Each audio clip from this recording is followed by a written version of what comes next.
Welcome back to Jump Scare. I'm Better Be Deadly. And I'm Shad Youngblood. And this week we're going to be discussing Blair Witch Project. Yes, it's the 20th anniversary of it this year. Yes, it technically came out in July of 1999, but local theater here, the NZN, has the director, Eduardo Sanchez, coming on to screen the film and discuss it. Yeah, it'll be April 14th. They'll be out there. Yep. We unfortunately will not be able to make it because we will be celebrating our daughter's first birthday. Yes. Who on Friday the 13th. Who was born on Friday the 13th, appropriately. And, you know, when the movie came out, everyone was like in a frenzy about it. They had the documentary that had come out, which was a pretty good documentary.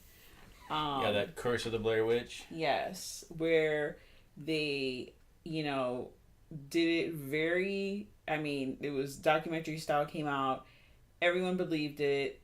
So when you went to go see the movie, because that's how they were selling it, was that this is a true story of these kids that disappeared, and this was the leftover footage that you were going to be watching. Yeah, you got to remember, back in 99, it's something like, somewhere I read they said only like 35% of people had the internet, or use the internet on a regular basis. So when they started releasing things online about the Blair Witch Project, and they found these footage of these kids had lost and all that, it got a lot more traction because people weren't used to that kind of thing. Yeah. They weren't used to seeing things. They were used to looking everything up online and having it be in kind of like Wikipedia or something you looked up. Hey, you looked this up, it gives you an honest result about it. They weren't expecting it to be, oh, this is all just lies that they made up to promote the movie. Yeah, no one really expected it. It was one of those things where, depending on who you are as a person, you go in thinking, is this shit real or is this all fake? Like, I vaguely remember what I felt about it. What I felt about it before I saw it. I know exactly how I feel after I saw it, but we'll discuss that later. And wow. I guess I was on the fence. I didn't know if it was real or not real. The documentary was very interesting, and I like stories about witches and that kind of thing. So I was in.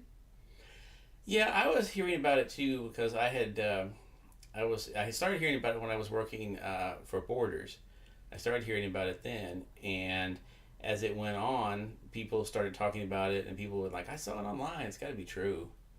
They don't just put that kind of stuff out. They don't just make up lies and release them on the internet. Oh, how naive we were back in 99. Yeah. But it just had a strange feel to me of like, this seems a little too convenient. They found all this perfect footage, just laying in the woods. It was all their camera footage was just fine. It was not damaged. It wasn't... Yeah, it wasn't weathered. It wasn't missing, Yeah, it wasn't missing pieces. It was all there. Here's all their footage.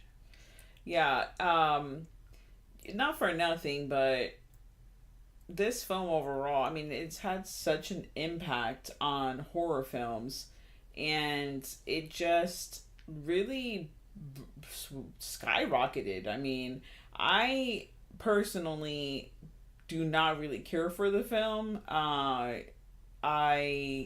It's just like, out of the two student films to make, and I guess technically John Carpenter wasn't a student per se, but it was an independent film, and this film, The Blair Witch Project, did blow it out of the water for being the highest grossing independent film made. See, you take that a little personal because you love Halloween so much. I do. I hate that this film took the crown because this film is nothing compared to Halloween.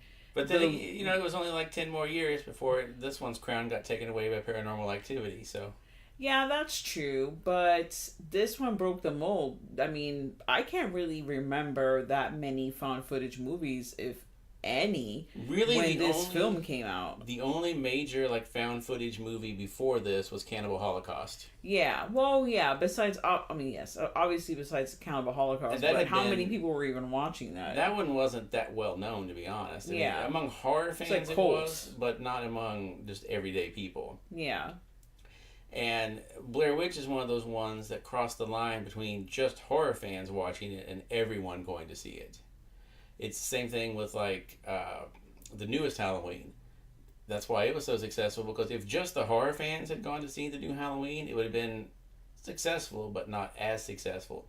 They crossed it over and got all the people who don't normally go to horror movies to go, well, this one seems like it's going to be pretty good, and went to it anyhow. yeah. I have nothing to say about that because there's only one Halloween in my heart. I know.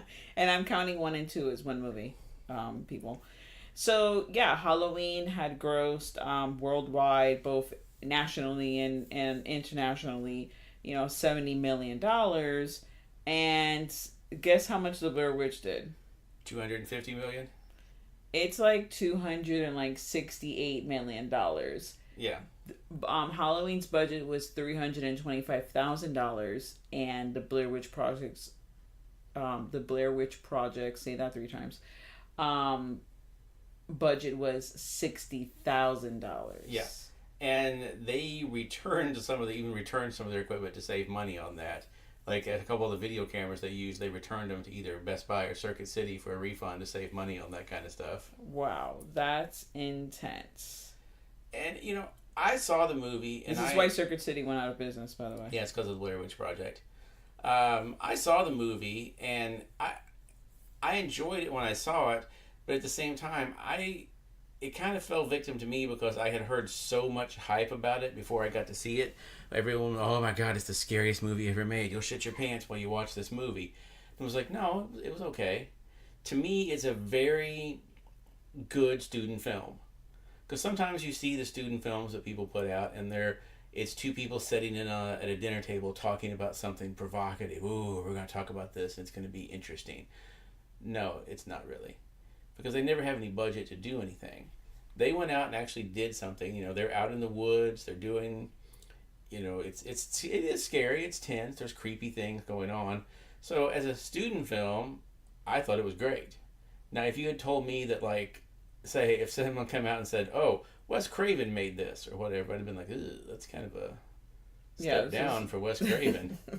Bless his soul, he would have never made anything like that. Yeah, but if you just said, when you said, like, hey, this is college students that made this, that's pretty inventive. Yeah. It's a way to save money because they had the actors filming everything, so no camera people.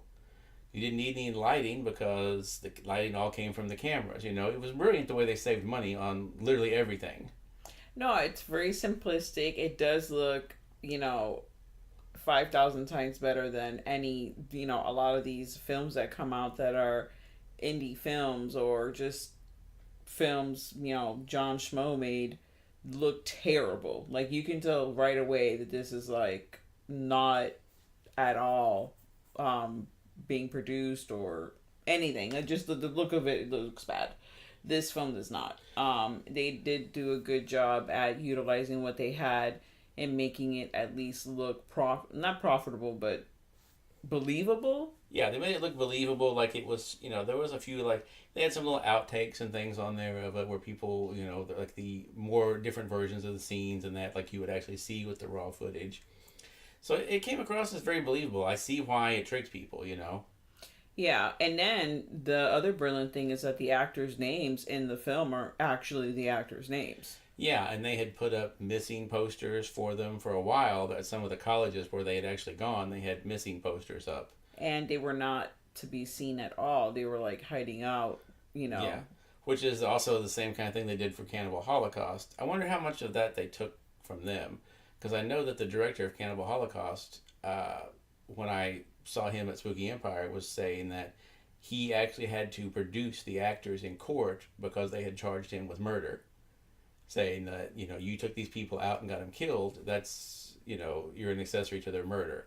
And he had to bring them into court and be like, no, seriously, it's okay, no one's dead. They didn't take it quite that far with the Blair Witch, but I just wonder like how much they took from that and looked at it and said we could probably pull that off too. We could get people to convince that they're missing. I mean, I wouldn't be surprised if I heard them say that they were inspired by the film Cannibal Holocaust at all. Now, my issue with the film, and I can't say anything bad from a standpoint of that it didn't, make a contribution or really change the game when it comes, because now like every fucking second there's a found footage film. It's just riddled. They're starting to slow down a little bit now. Yeah, because people are just tired of it. Like, I don't want to see a found footage film, especially if it's not really found footage. Yeah. I think they've done some good ones, but it's just there's so much, I think the biggest problem with this one too was it was such a low budget and then such a big success that everyone started saying, well, why do we need to put $1 million in a movie? Why don't we just give these guys 50 grand and tell them to make a found footage movie? And then even if we only make $2 million off of it, we've still made a hell of a lot of money. Yeah. So that kind of contributed to a lot of the horror movies getting their budgets slashed to the bone, because everyone just said, well, let's just do it found footage and then we'll shoot it cheap. We don't have to hire a cameraman. We don't have to hire anything. We can just pull it off ourselves. We need 3 guys and a camera and we're good. What in the last, let's say, 20 years, since we're celebrating a 20-year anniversary, name me some, if you have more than one, found footage that you've liked. Because I have my, like, top 3 favorite ones. Was it Deborah Logan? The Yes. Haunting of Deborah Logan, is that the name of it? Yes. Oh, The Taking of Deborah Logan. Yes. The Taking of Deborah Logan. That one's a very good one. Because it kind of breaks a little bit of the rules, because you see a little bit after the actual events of what happened. And I think that's actually kind of a good thing, because so many of the found footage, when you know it's going to be a found footage movie, you know everybody's going to die, and they're all just going to find their footage in the dirt later and play it for you. But The Taking of Deborah Logan was a little different. You get to see what happens after the events of the footage in that. Yeah, and you think you're going and thinking this is going to be a documentary about a woman that has like Alzheimer's and like she's like sick, and it turns out that that's not the case at all. Yeah, and that one was a really good movie, and it kind of popped out of nowhere. Yeah, it really did. What's another one? Now one I enjoyed is, it's not as good as The Taking of Deborah Logan, but it's called As Above, So Below. Oh, haven't seen that one. You've been dying. You have said many times you want me to see this film. It's very good because it kind of does the same thing. You get to see a little bit of what happens after the events of the movie. Mm-hmm. So I enjoyed that. And it's a different one as well, because they're going into the catacombs under Paris, the tunnel, the graveyards and that there, and dealing with like the creepy spirits that are under there. And they have like multiple cameras of people going, so you get to see, from different angles and that kind of stuff. So it's a little more cinematic because you're seeing that kind of stuff. Mine is Hell House LLC. Yeah, that's one I would put on there as well. Yeah, I love that film. I've seen it 2 or 3 times, and it creeps me out every single time. It's done rather well. I know there's some people that, do not like the film out there, but it really takes you for a ride, and it's just interesting to see, like, how, this could be a real thing. This could be a group of friends that want to, like, start up, like, a haunted house and, get sucked into this whole hot mess. And it really, the possession is, like, slow taking. It's so good. I really enjoyed the film. The second one's okay. It's a continuation. They fill in some of the gaps from the other film. So that's good. And then I have to say my next favorite is the Poughkeepsie tapes. I love that film. I bought the bootleg version of it. And then finally, that's the only version I have because I haven't released it yet. Yeah, they have. It's out from Scream Factory, I believe. Oh, well, I need that. I didn't know that. Yeah. I'm out of the loop. Yeah, it came out. It was fairly recent, in the last 6-7 months. Yeah. It's hard to own all the films that you love because then you get broke. Yeah. I try to like stay away from having certain Instagram, like follow certain accounts on Instagram because I know that it's gonna make me sad because I want it all. So I just stay away. That's one of them. Yeah. The Scream Factory. Yeah, for sure. Yeah, I'd like to have all of their stuff. Scream Factory, give us stuff. We will review it and love it dearly. Yeah, that movie, super fuck disturbing. The documentary style is like spot on. You know, does it have? When I first watched it, I was like, this is kind of corny because I remember watching it a little while after I had seen. I don't know why, but Session 9 was really fresh in my mind when I saw the Poughkeepsie tapes for some reason, and it's super disturbing. Yeah. And oh my goodness. And when I saw it like someone had ripped it off of YouTube because it was just, there. And it was actually A little grainy, a little blurry. super grainy and blurry, which made it even more realistic for me. And I could barely see it. When I saw the bootleg copy that I bought at a con, I was blown the hell away because I was like, I'm watching this movie for the first time, and the parts that I could barely see, like I could only see certain fragments of like images of people's faces and shadows, and the YouTube version I see clearly in this version, and holy crap, it's even scarier because from both perspectives it terrified me. Yeah, it had a weird history too. Like it got released. There was like a DVD of it, and that's where I think they got the bootleg, was from that. But they released it, and then it got pulled from distribution for some reason. I think it was illegal, with the studio or something. And then it took it a few years to come back out. So now it's out on Blu-ray, and I'm sure it's even more disturbing than super clear on that. Yeah, I can't even imagine what it looked like on Blu-ray. I would feel like it was like in my fucking living room. I remember I had gone to the theater, and it was like an upcoming film. The poster was there with all the tapes, in a row, and I was like, oh my gosh, that looked really interesting. The poster grabbed me right away, and it was one of those few films that stayed with me, kind of like Trick or Treat, when I had first seen a little blib about it, and I was like, I need to memorize this movie, I need to find this movie, I need to follow this movie, and I did, and then finally I was able to watch it, and they never came out in the theater. It never came out. And then it was like, oh my God, this movie didn't come out. That's why I had to go looking for it. And then had a friend of mine tell me about that it was on YouTube. And then, he did his thing because I'm technologically, unadvanced. I'm not really good with that kind of thing. And that was the only way that I can watch it. And yeah, I mean, the things that happen in the film, the story of the main girl kind of happened to like a girl in real life. Yeah, they based a lot of it on real things. Yeah, so that also like, ooh, creepy. But if you have a chance, definitely watch the Poughkeepsie tapes and the Taking of Deborah Logan, which I'm pretty sure that's on Netflix. Yeah. And Hell House LLC is on Amazon Prime.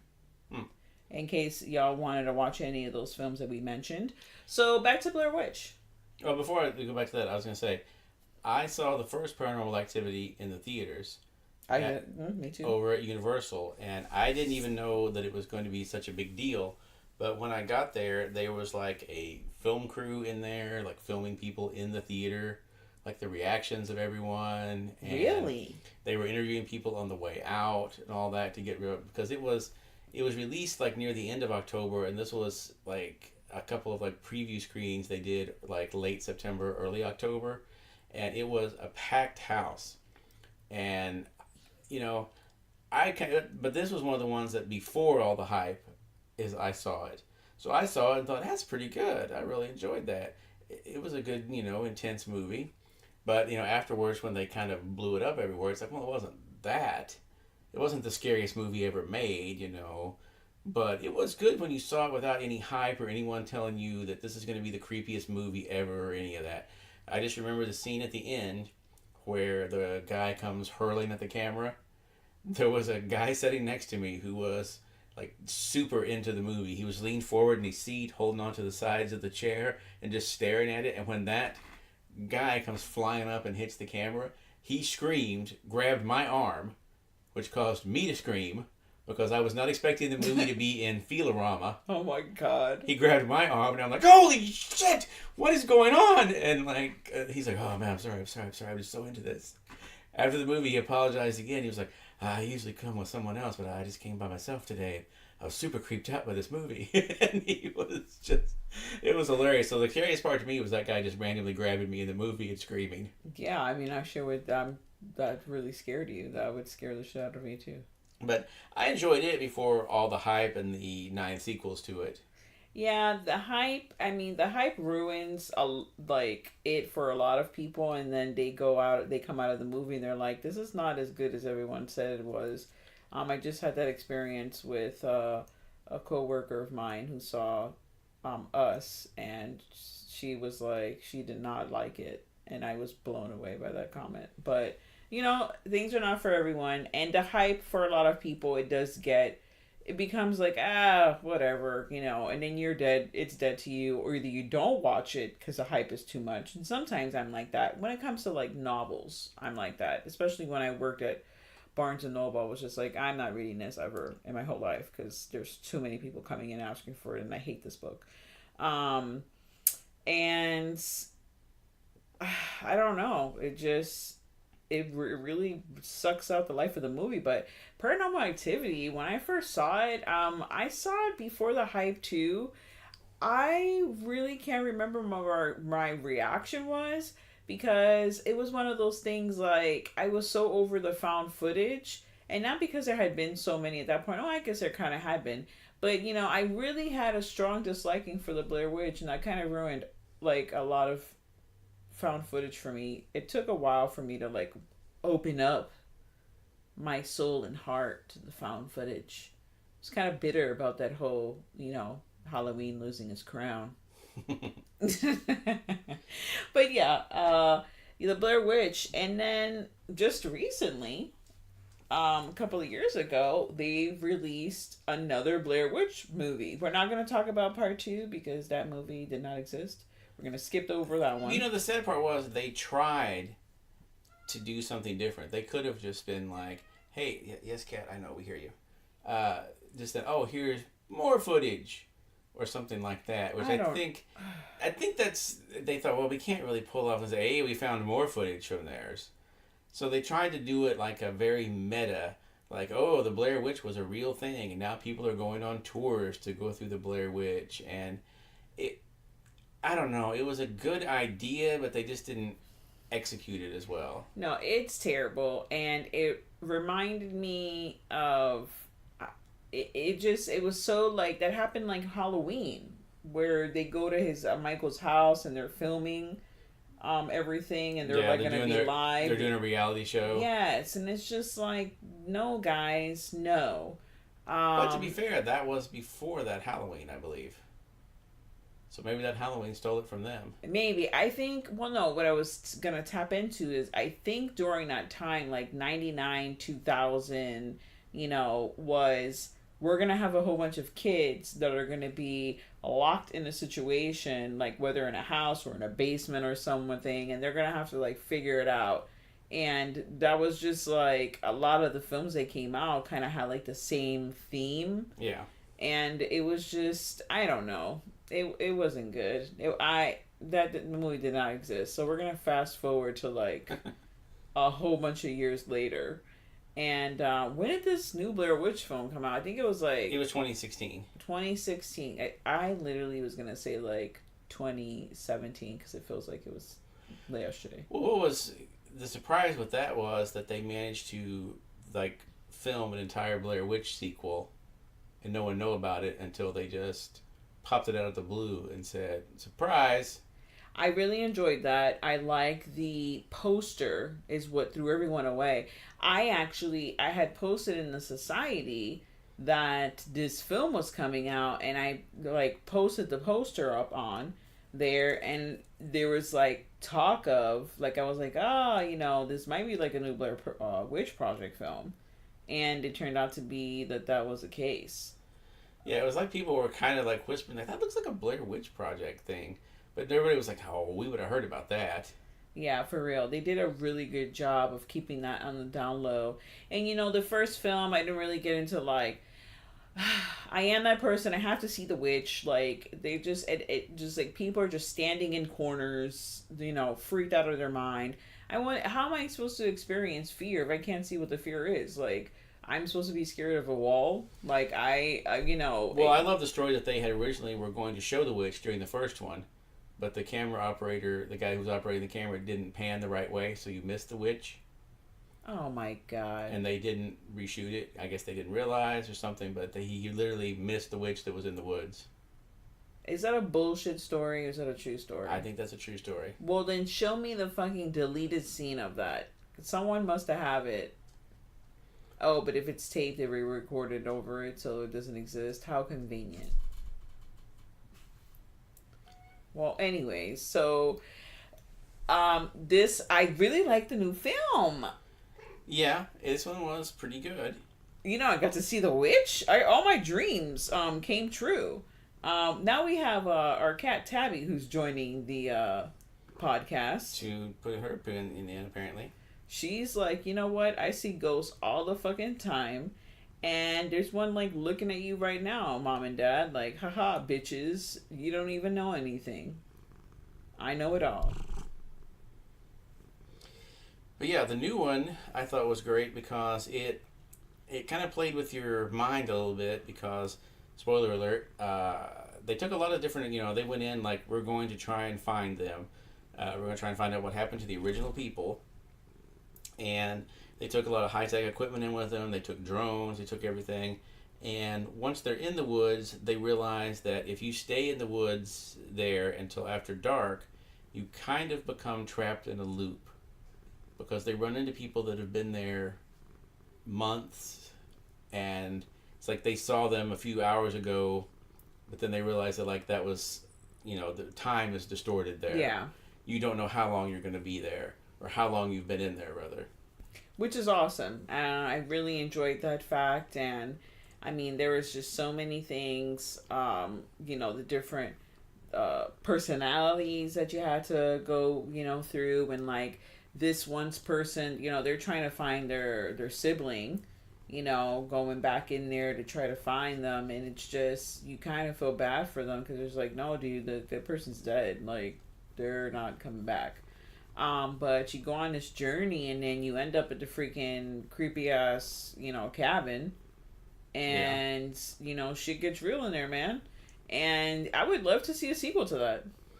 Yeah, unfortunately, I don't think it did very well. No, it definitely didn't do well because people are people and, whatever, they had issues with it and it didn't, I don't know what the issue is. Maybe because it had been so long since you had seen a Blair Witch movie. But you know what? Who cares? Like, how many horror films come out that are just fucking terrible? And it's just like they're the same regurgitated crap. Or it's something completely new, but it's just the writing is terrible. There's no character development. I mean, it's just someone just going around. I mean, if you've heard the podcast before, you know what I do not like to watch in a horror film. But you didn't really get that with this. And I don't know. It just didn't take. Yeah, I think a lot of people were surprised when it became a Blair Witch Project because like, oh, I didn't see that coming. And then other people seemed like, I don't know, that they were expecting it not to be found footage, which could have been a very interesting way to do it, to not do it as a found footage thing, to do it just as a straight movie and see. That was how I would have done it personally. Would have been like, well, this is just going to be a regular narrative movie about the Blair Witch, them going into it, which would have been different to do. But they did it the same kind of found footage way, and again, it kind of begs the question: how did their footage get out? Yeah, they don't really explain that. Well, since we've discussed the Blair Witch 20th anniversary, our feelings about that, and some found footage, we would say witches, or in this specific podcast, the Blair Witch, will connect to our next thing that we're going to discuss, which is the new season of Sabrina. Yes, and I'm in love, people. I'm all about it. Yeah, we're about halfway through the season now, and it has been great so far. I'm kind of sad that we're actually halfway through the season. I'm just like, I need more. You know, Karen and Shipka, I hated her in Mad Men. I was like, oh, she's such a twat. Like, and I mean, she was supposed to be a little twat. Like, she was. You just is in the beginning. You're like, oh, she's a little girl. Then she gets older, and you're like, oh, you want to punch her in the head, and then you come on in the end, and you're like, oh, okay. It was so many emotions I had with her. But seeing her as Sabrina, I really can't.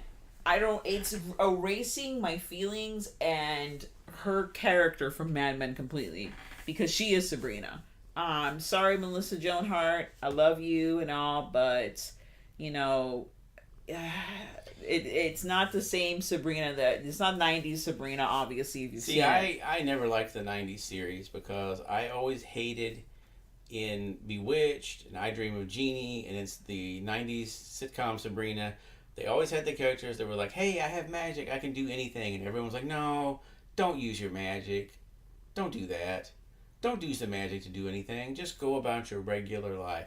Like, listen, if I find a genie in a bottle and apparently I get unlimited wishes with this genie that he found, why is he still working a job? Why is he not a millionaire, just retired somewhere enjoying life? Or his goal was to be an astronaut on the show. Why not just have Genie make that happen? yeah, I mean, Bewitched was the same thing. They were like, oh, Darren, I will use my magic to clean the whole house and make it perfect. No, I need you in there sweeping the floors. Do not use your magic to do that. I never understood that. Like, you got into this, but you don't want to use any of the magic. That's like, I'm going to give you $1 million, but I don't want to spend any of it. I will just put it in the bank and think about what it could do for someone later. Yeah, I Roberto Aguilera Sacasa, my Spanish, the Spanish part of me is feeling right now. He is just blowing. I love the comic. I own all of them with the exception of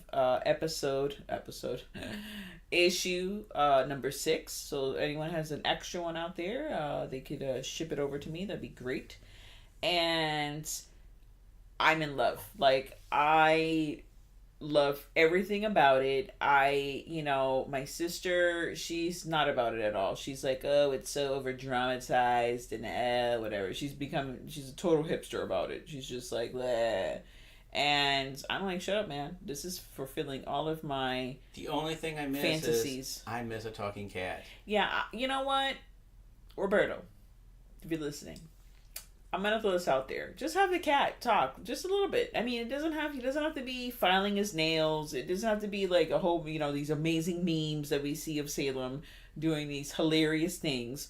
But can we just have some conversation? I thought it was gonna happen this season. I mean, he still could. We haven't got all the way through. It still could happen. I thought that when she became, a full-fledged witch, then it would happen. But who's to say what's going to happen? I love how in the series they switched around where they'll, instead of saying "oh hell," they'll say "oh heaven." Oh heaven! That's gonna be my new thing now. Yeah, they switch everything around with it. Where instead of saying hell and everything, they'll say heaven's bells or whatever instead of hell's bells. That's a great little switch on things. Yeah. I don't care for some things that are happening. I'm not going to discuss what those things are. But, whatever. Those are the times that we're living in. So that's cool. But it just takes away, I feel, from Sabrina. Especially because some of the characters, I guess you have to fill in the blanks. Because there aren't a lot of characters in the actual comic. It's like the aunts and then Madam Satan and the dad and her, like, for the most part. And Harvey. And Sabrina. Oh, yeah, and Harvey. Maybe. You don't know. You didn't read the comic. Maybe he's there. Maybe he's not there. I don't know. I have nothing bad to say about it. I really like what's happened so far. It's super dark. I'm surprised that actually no one is complaining. I know it's only been out for like 2 days, so I'm waiting for the backlash of all the things that are wrong about, Sabrina. But it's like, haters want to hate, man. This is all you have to do with your life is to hate on things that, are great. And I guess that's what you got to do. Yeah, it seems like there's people that have to they have to find something to complain about all the shows, which I understand. They're critics, some of them. Their job is to be critical of the shows. Fine. It wouldn't be quite. They would be doing their job if they just said it's perfect. Let's move on. Yeah. But pick at something that's an actual, like to me, like if you're going to be critical of it, find hey, here's a plot hole that they missed, or here's this, not just, oh, I didn't like the way they did this and that's wrong. Well, maybe other people didn't feel that way. You can't just say it's wrong because you personally didn't like it. But yeah, I'm enjoying it this season too. Like I said, I was never a big fan of the '90s one, but I like this one a lot. You know, Oh, speaking of that, the only thing so far that I haven't liked about it, I did not like the Afterlife with Archie comics in the background at the comic store, because what are they trying to say?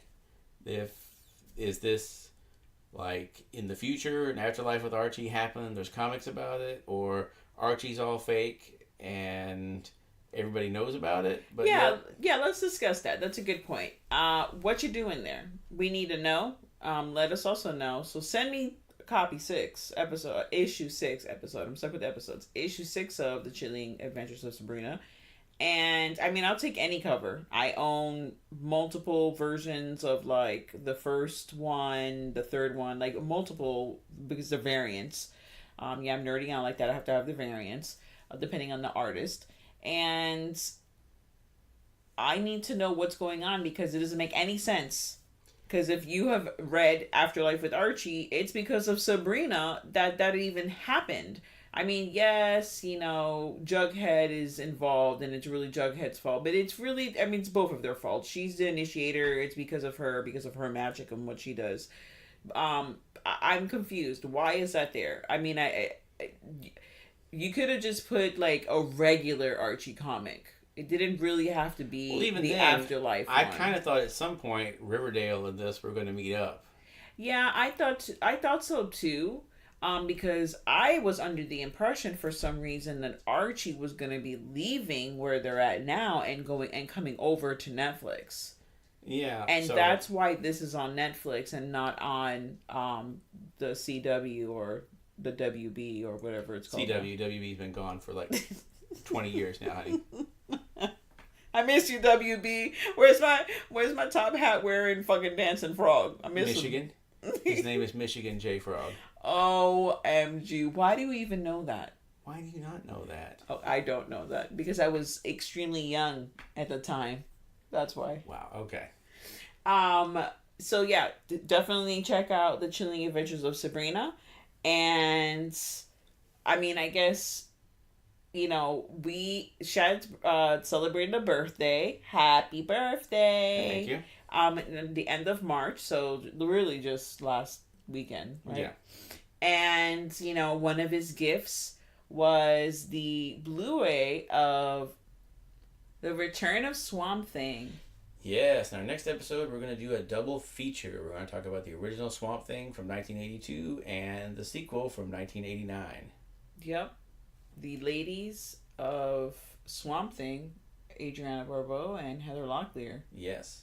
And things are going to get very swampy and very nerdy up in here very soon. Oh, because yeah. Swamp Thing's very near and dear to my heart, and so this episode may be 12 hours long. It's going to be one of our first episodes that it's going to be multiple hours. So, do what you need to do. Get the pillows and the snacks ready so you don't leave the room. Get some popcorn and get ready, because next time's going to be crazy. All right. Well, thank you for joining us. You can find us on all platforms, Orlando Horror Society, and our podcast, Horror Amino as well, in case anyone is out there in the Horror Amino world. And we'll see you very soon. All right. Stay tuned to the horror. And now, folks, it's time to say goodnight.